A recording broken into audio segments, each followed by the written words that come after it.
Alright, so here we are with Sarah from Tegan and Sara. First off, just congratulations on the Grammy nom. Thank you. Take us back to that day. Like, what were you doing when you heard? We're touring with the Killers right now, and so we generally play an earlier set, and we just gotten off stage. We were sitting around having a post-show recap, and we had received a bunch of texts. One of our friends is in the band Fun, and they had a big year this year, a very big year, and got a bunch of nominations, and I was in the middle of writing them to be like, congratulations, when Tegan basically was looking through the list and saw that we had been nominated as well. So it was incredibly unexpected. Okay. And we were thrilled. We were really excited. We've never been nominated for a Grammy. Right. And I'm the Canadian self-deprecating part of me wants to be like, there's no way we'll win. But it just, all that matters is the nomination. Exactly. You gotta think positive. We're really excited, yeah. It's the kind of thing too where there's lots of things that happen in our life that are really exciting to us and have significant meaning to us, but this is one of those things where it's really significant for, you know, our management and for the label and our mom and like my high school best friend, you know, like it's one of those things where you can sort of all universally think like, this is really cool. Right. Whereas there's other stuff where I'm like, you guys, this thing happened, and they're like, what? No, what's that? Why does that matter? You know? Okay. There have been a lot of changes with the album and the sound. Yeah. Would you credit that more to just being more comfortable with your career and being willing to take those risks? Or is it just you guys felt it was time for a change and went for it? So Heartthrob is our 7th record, and I think in terms of, you know, progress and songwriting ability and, you know, sonics and confidence and all those things, we've taken a huge leap. And for some people, I think that the sound initially is going to throw them off a little bit. It's a little bit poppier. It's more ambitious. There's definitely a boldness to the first single, Closer. People keep throwing around the word dance. I personally, all that we talk about when we're making a record is how do we make something that is better than the last thing that we made, that no one is going to say like, you know, is this from the con or is this from, I just want them to think like, what is this new song? There must be something new out because I've never heard this before. And, you know, as much as this is a probably more modern or contemporary sounding record, we're never trying to go out and emulate like what's happening on radio or what's happening, you know, on the charts. Like that's just never been our band. We're sort of, we sort of are like, we do the opposite on purpose a lot of the time. I don't know what the word I'm looking for here is. Like, I think that we're a bit grumpy, and we don't like to think that we're doing what other people are doing, even if sometimes that's been to our disadvantage. But I think also the spirit of music right now, I've been really enjoying what has been happening in modern radio and modern pop, and I love things like Alicia Keys and Rihanna and Robin, and I don't want to turn away from what's happening in popular culture, but I also, if we're going to do what's happening in popular culture, I want to make sure we're doing it how Tegan and Sara would do it. Right. So I love the record, and I think that what will hopefully happen, you know, with our career to date, we've been really aggressive about these are the things that we want to accomplish artistically, monetarily, whatever it is. And with this record, we said, listen, let's blow this glass ceiling off. Like, we know that we can be a bigger band than we've been. And, you know, how do we make something super ambitious, you know, while still really, like, servicing and exciting our fan base that we currently have, but while also saying, like, come on, like, new people, like, let's find new fans, you know, so, but I think it's great, we're excited. Right, and when this album drops, for sure there's going to be a lot of chatter amongst the fans. You're going to gain a lot of new fans, but then some of the older fans are still going to be like, hey, what's this? Sure, yeah. What are your thoughts about that? I think that there is like a real, it's really important for us to make the distinction between what is our sort of band and touring career and our album career. And, you know, the material that we write every couple of years and sort of, you know, sort of integrate into our growing set list of songs and back catalog. You know, there's an initial moment of excitement and kind of like wave of promotion around a new record, but what it really comes down to, like the bread and butter of what we do, is touring and playing live. And I like to think that the majority of fans who've been with us over the course of, like, whether it's all 7 albums or it's 2 albums or 3 albums or whatever, I think that we are always very cognizant of giving those fans, you know, a spectrum of what we've done, engaging with them in the way that we've always engaged with them, and try to come up with new ways to be exciting and interesting. And so I hope that the fans that have been with us all along love the record, but I also think that it's like just part of the nature of making music. You lose people. Sometimes you lose people just because they went on a backpacking trip and they didn't buy any CDs that year or whatever. So, you know, to say that, you know, we can only have a certain amount of fans or a certain fan base, it would be incredibly, I think it would be limiting both to us and to the artistic integrity of what we do as a band. I'm aware of the fan base, but I'm always thinking, what if we were just nobody and we were starting from scratch? I'm always trying to think about who might be interested in this project and who can come and be a fan of this band. So. Okay. You mentioned 7 albums. When it comes to creating a set list, how hard is that for you guys, especially when you have a new album that's just coming out? Creating the set list isn't as hard as you would imagine. It just depends which place you're coming from. Like, if I'm writing the set list, it's hard. If I'm writing the set list thinking about what the fan base wants, it's not hard. There are just obvious songs from each record that everybody wants to hear. Like, you know, we sort of jokingly refer to them as the hits. You know, we're sort of like, okay, we know which songs off of So Jealous, The Con, and Sainthood everybody wants to hear. And then we sort of, you know, we try to put in a few songs that are more like our favorites and maybe are a little bit more like the deep cuts that not everybody cares about, but we try to showcase them in a way that maybe people in the audience who weren't as familiar or didn't like them as much, that they'll still feel like they have a, you know, there's a cohesive fit. And yeah, so I mean, when I was a little bit more stubborn and difficult, I would have probably said it was really challenging, because I would have been like, I want to play all the songs that nobody cares about. But it's actually much more satisfying now to play the songs that really thrill the audience, you know? Like we played a show last night in Toronto, and the songs that don't get a big response, you know, it's not that you don't think that they're as good as songs, but you're like, well, as a performer, was it important to have that included last night, dynamically? Like, is there something else that we can put in that would keep up the energy and excitement and engagement? So the set list has become like a big deal. Okay. And one thing I noticed about your live shows is the two of you have great banter with the crowd.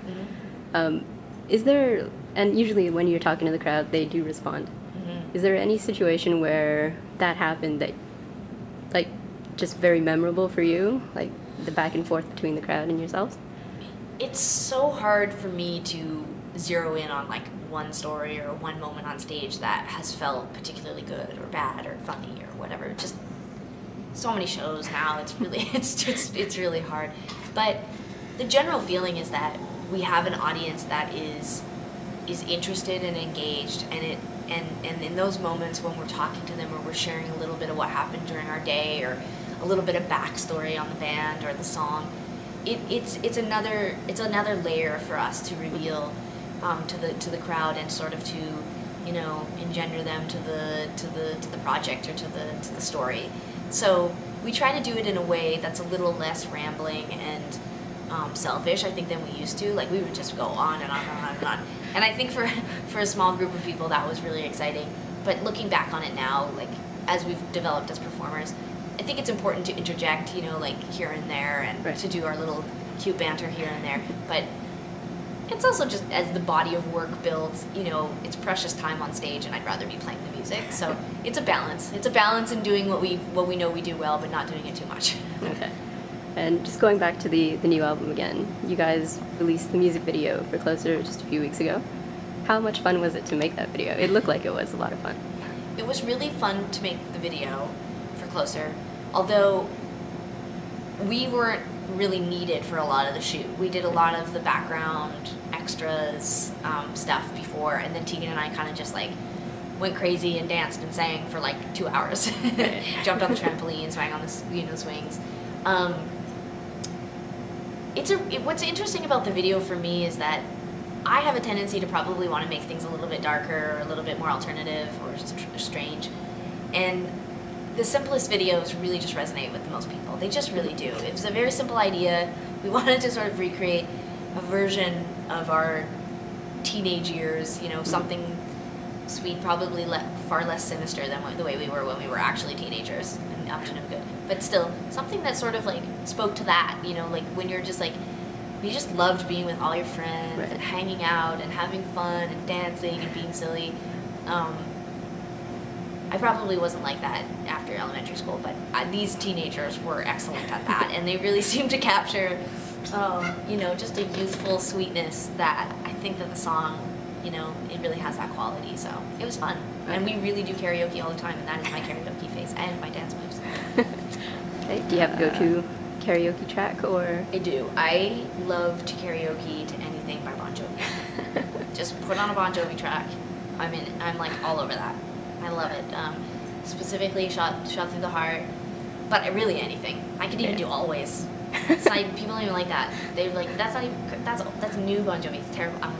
Give me that Still song any day. Like, yeah, I'll do it all. I don't care. All right. Have you been to one of his shows? To Bon Jovi? I've never seen Bon Jovi. Really? No, never. Is that on your bucket list? Shows to see, or? I mean, it's not on my bucket, not on my bucket list. I guess I just never. I assume I'll see him one day, you know. But yeah, I don't know if I have that big of a desire to see Bon Jovi. But I do love his songs. I really do. I think he's a great songwriter. Who are some of the artists that would be on your bucket list of live shows that you want to see? God, I've been so fortunate. I've been able to see so many fantastic things. It's one of those. I hate to gloat or like brag about it. Like I've seen Donna quite a number of times. I've seen Springsteen a number of times. U2. Then I've seen like, you know, we play festivals with a ton of bands all the time that I really respect. So I've seen. I mean, I've played on the same stage or before, you know, bands like, you know, Jack White, and, you know, the Breeders and Fiery Furnaces, Arcade Fire. You know, I've played. We've played with so many people, and. So it would be really hard for me right now, like just to say like, oh, this is the one last person that I just really wish I could see. That's hard. It would be hard for me to figure out who that would be. Maybe Leonard. I haven't seen Leonard Cohen. I'd like to see him. Never seen Patti Smith. Bonnie Raitt. I never saw the Eurythmics, so maybe I'd like to see Annie Lennox do something. It's a nice mix of different. Yeah, like that's kind of where I'm at, yeah. And most new stuff, I mean, we're usually on festival circuits with like the bands that are happening, so yeah, it would be probably older stuff. What was one of the first shows that you went to?